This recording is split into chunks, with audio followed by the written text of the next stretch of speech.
शांति 22 फरवरी 2024 की साकार मुरली है।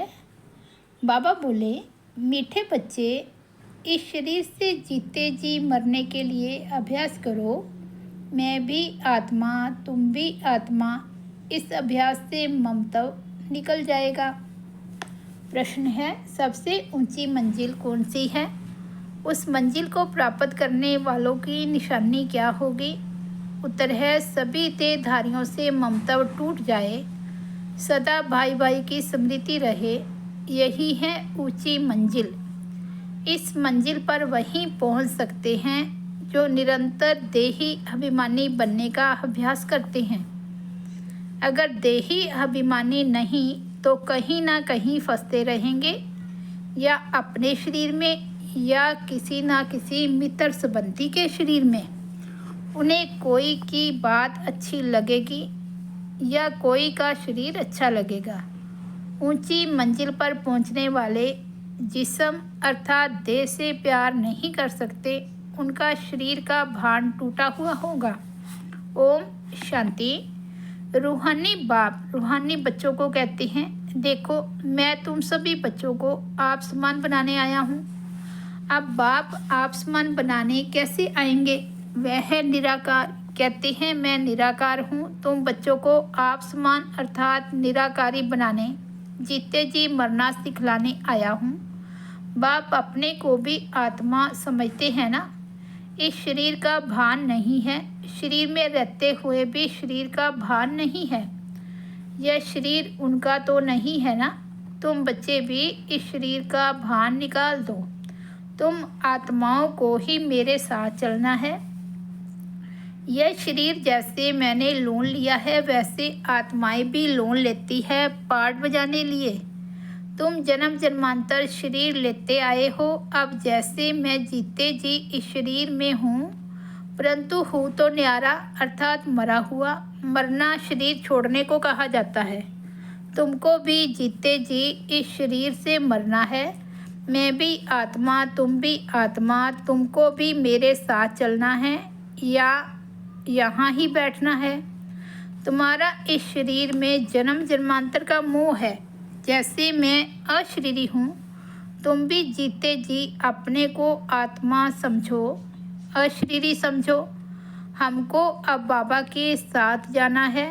जैसे बाबा का ये पुराना शरीर है, तुम आत्माओं का भी ये पुराना शरीर है।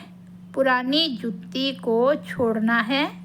जैसे मेरा इसमें ममत्व नहीं है, तुम भी इस पुरानी जुत्ती से ममत्व निकालो।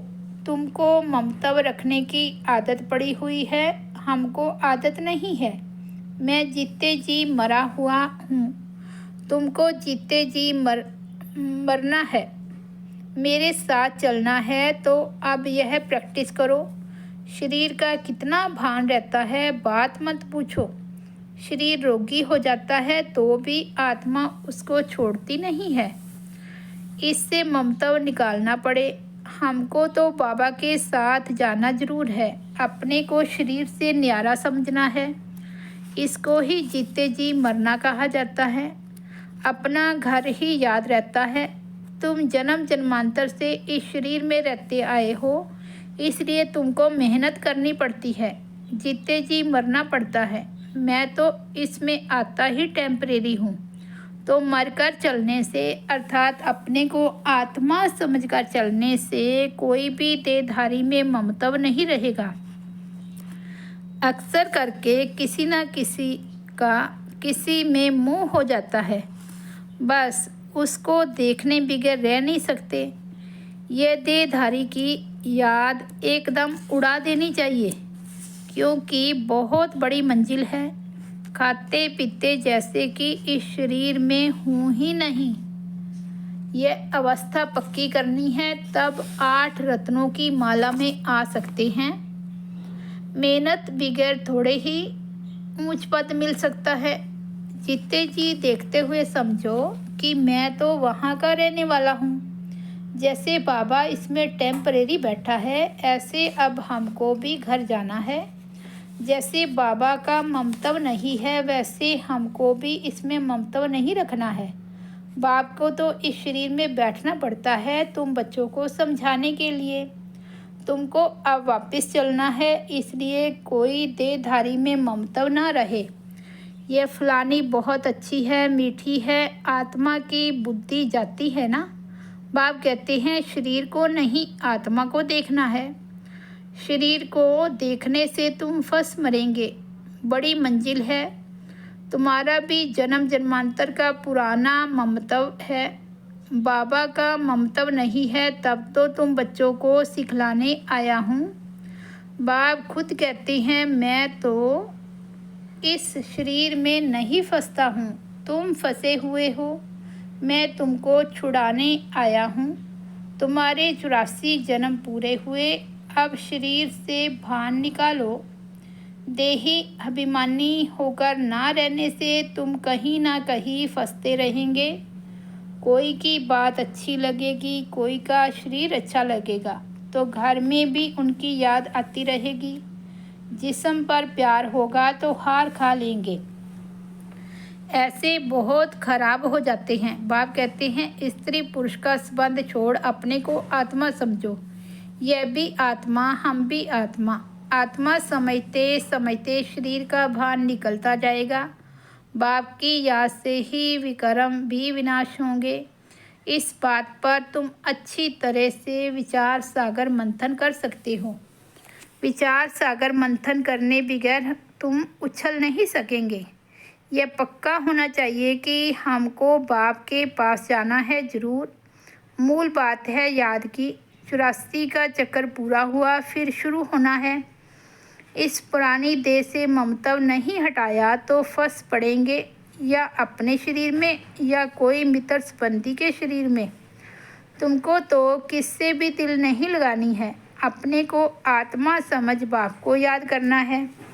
हम आत्मा भी निराकार, बाप भी निराकार। आधा कल्प तुम भक्ति मार्ग में बाप को याद करते आए हो ना।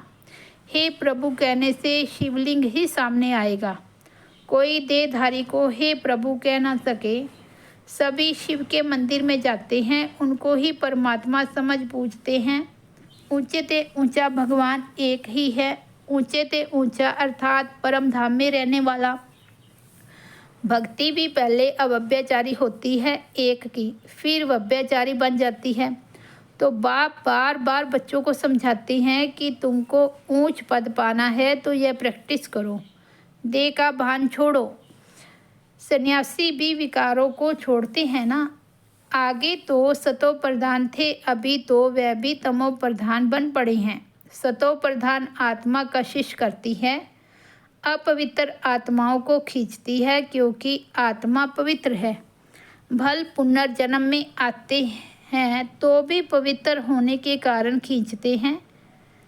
कितने उनके फॉलोअर्स बनते हैं। जितनी पवित्रता की जास्ती ताकत, उतने ज़्यादा फॉलोअर्स। यह बाप तो है ही एवर प्योर और है भी गुप्त। डबल है ना। ताकत सारी उनकी है, इनकी अर्थात ब्रह्मा की नहीं। शुरू में भी तुमको उसने कशिश की, इस ब्रह्मा ने नहीं, क्योंकि वह तो एवर प्योर है। तुम कोई इनके पिछाड़ी नहीं भागे। ये कहते हैं मैं तो सबसे जास्ती पूरे 84 जन्म प्रवृत्ति मार्ग में रहा, यह तो तुमको खींच ना सके। बाप कहते हैं मैंने तुमको खींचा। भल सन्यासी पवित्र रहते हैं, परंतु मेरे जैसा पवित्र तो कोई भी होगा नहीं। वे तो सब भक्ति मार्ग के शास्त्र आदि सुनाते हैं। मैं आकर तुमको सब वेदों शास्त्रों का सार सुनाता हूँ। चित्र में भी दिखाया है, विष्णु की नाभि से ब्रह्मा निकला, फिर ब्रह्मा के हाथ में शास्त्र दिखाए हैं। अब विष्णु तो ब्रह्मा द्वारा शास्त्रों का सार सुनाते नहीं हैं, वो तो विष्णु को भी भगवान समझ लेते हैं। बाप समझाते हैं मैं इन ब्रह्मा द्वारा सुनाता हूँ, मैं विष्णु द्वारा थोड़े ही समझाता हूँ। कहाँ ब्रह्मा कहाँ विष्णु। ब्रह्मा सो विष्णु बनते हैं, फिर 84 जन्म के बाद यह संगम होगा। यह तो नई बातें हैं ना। कितना वंडरफुल बातें हैं समझाने की। अब तो बाप कहते हैं बच्चे जीते जी मरना है। तुम शरीर में जीते हो ना, समझते हो हम आत्मा है, हम बाबा के साथ चले जाएंगे। यह शरीर आदि कुछ भी ले नहीं जाना है। अब बाबा आया है, कुछ तो नई दुनिया में ट्रांसफ़र कर दे। मनुष्य दान पुण्य आदि करते हैं दूसरे जन्म में पाने के लिए। तुमको भी नई दुनिया में मिलना है। यह भी करेंगे वही जिन्होंने कल पहले किया होगा। कम जास्ती कुछ भी होगा नहीं। तुम साक्षी होकर देखते रहेंगे, कुछ कहने की भी दरकार नहीं रहती। फिर भी बाप समझाते हैं, जो कुछ करते हैं तो उसका भी अहंकार नहीं आना चाहिए। हम आत्मा ये शरीर छोड़कर जाएंगे, वहाँ नई दुनिया में जाकर नया शरीर लेंगे। गाया भी जाता है, राम गयो रावण गयो। रावण का परिवार कितना बड़ा है, तुम तो मुट्ठी भर हो। यह सारा रावण संप्रदाय है। तुम्हारा राम संप्रदाय कितना थोड़ा होगा, 9 लाख। तुम धरती के सितारे हो ना, माँ बाप और तुम बच्चे। तो बाप बार बार बच्चों को समझाते हैं कि मर्जीवा बनने की कोशिश करो। अगर किसको देखकर बुद्धि में आता है ये बहुत अच्छी है, बहुत मीठा समझाती है, यह भी माया का वार होता है। माया ललचा देती है, उनकी तकदीर में नहीं है तो माया सामने आ जाती है। कितना भी समझाओ तो गुस्सा लगेगा। ये नहीं समझते कि यह देह अभिमान ही काम करा रहा है। अगर ज़्यादा समझाते हैं तो टूट पड़ते हैं, इसलिए प्यार से चलाना पड़ता है। किससे दिल लग जाता है तो बात मत पूछो, पागल हो जाते हैं। माया एकदम बेसमझ बना देती है। इसलिए बाप कहते हैं, कभी कोई के नाम रूप में नहीं फंसना है। मैं आत्मा हूँ और एक बाप जो विदेही है उससे ही प्यार रखना है। यही मेहनत है। कोई भी देह में ममत्व ना हो। ऐसे नहीं घर में बैठे भी वह ज्ञान देने वाली याद आती रहे। बड़ी मीठी है, बहुत अच्छा समझाती है। अरे मीठा तो ज्ञान है, मीठी आत्मा है। शरीर थोड़े ही मीठा है, बात करने वाली भी आत्मा है। कभी भी शरीर पर आशिक नहीं होना है। आजकल तो भक्ति मार्ग बहुत है। अनंतमयी माँ को भी माँ माँ करते याद करते रहते हैं। अच्छा बाप कहाँ है? वर्षा बाप से मिलना है या माँ से? माँ को भी पैसा कहाँ से मिलेगा? सिर्फ माँ माँ कहने से जरा भी पाप नहीं कटेंगे। बाप कहते हैं, मामेकम याद करो, नाम रूप में नहीं फंसना है और ही पाप हो जाएगा, क्योंकि बाप का नाफरमान बरदार बनते हो। बहुत बच्चे भूले हुए हैं। बाप समझाते हैं, मैं तुम बच्चों को लेने आया हूँ, सो ज़रूर ले जाऊँगा, इसलिए मेरे को याद करो। एक मुझे याद करने से ही तुम्हारे पाप कटेंगे। भक्ति मार्ग में बहुतों को याद करते आए हो, परंतु बाप बिगैर कोई काम कैसे होगा? बाप थोड़े ही कहते हैं माँ को याद करो। बाप तो कहते हैं मुझे याद करो, पतित पावन मैं हूँ। बाप के डायरेक्शन पर चलो। तुम भी बाप के डायरेक्शन पर औरों को समझाते रहो। तुम थोड़े ही पतित पावन ठहरे। याद एक को ही करना है। हमारा तो एक बाप, दूसरा ना कोई। बाबा हम आप पर ही वारी जाएंगे। वारी जाना तो शिव बाबा पर ही है और सबकी याद छूट जानी चाहिए। भक्ति मार्ग में तो बहुतों को याद करते रहते हैं। यहाँ तो एक शिव बाबा, दूसरा ना कोई। फिर भी कोई अपनी चलाते हैं तो क्या गति सदगति होगी? मूंझ पड़ते हैं, बिंदी को कैसे याद करें? अरे तुमको अपनी आत्मा याद है ना कि मैं आत्मा हूँ? याद है ना कि मैं आत्मा हूँ? वह भी बिंदी रूप ही है। तो तुम्हारा बाप भी बिंदी है। बाप से वर्षा मिलना है। माँ तो फिर भी देहधारी हो जाती है। तुमको विदेही से ही वर्षा मिलना है, इसलिए और सब बातें छोड़ एक से बुद्धि योग लगाना है। अच्छा मीठे मीठे सिकिलदे बच्चों प्रति माता पिता बाप दादा का याद प्यार और गुड मॉर्निंग। रूहानी बाप की रूहानी बच्चों को नमस्ते। हम रूहानी बच्चों की रूहानी बाप दादा को याद प्यार, गुड मॉर्निंग और नमस्ते। धारणा के लिए मुख्य सार फर्स्ट पॉइंट है, शरीर का भान खत्म करने के लिए चलते फिरते अभ्यास करना है। जैसे कि इस शरीर से मरे हुए हैं, न्यारे हैं, शरीर में है ही नहीं, बिगर शरीर आत्मा को देखो।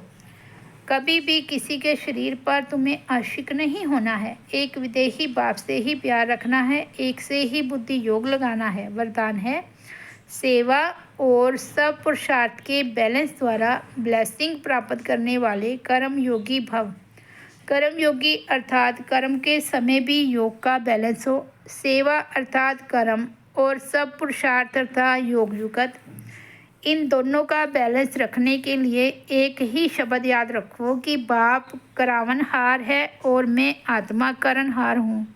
यह एक शब्द बैलेंस बहुत सहज बनाएगा और सर्व की ब्लेसिंग मिलेगी। जब करणहार की बजाय अपने को करावनहार समझ लेते हो तो बैलेंस नहीं रहता और माया अपना चांस ले लेती है। स्लोगन है, नज़र से निहाल करने की सेवा करनी है तो बाप दादा को अपनी नज़रों में समा लो। अच्छा, ओम शांति।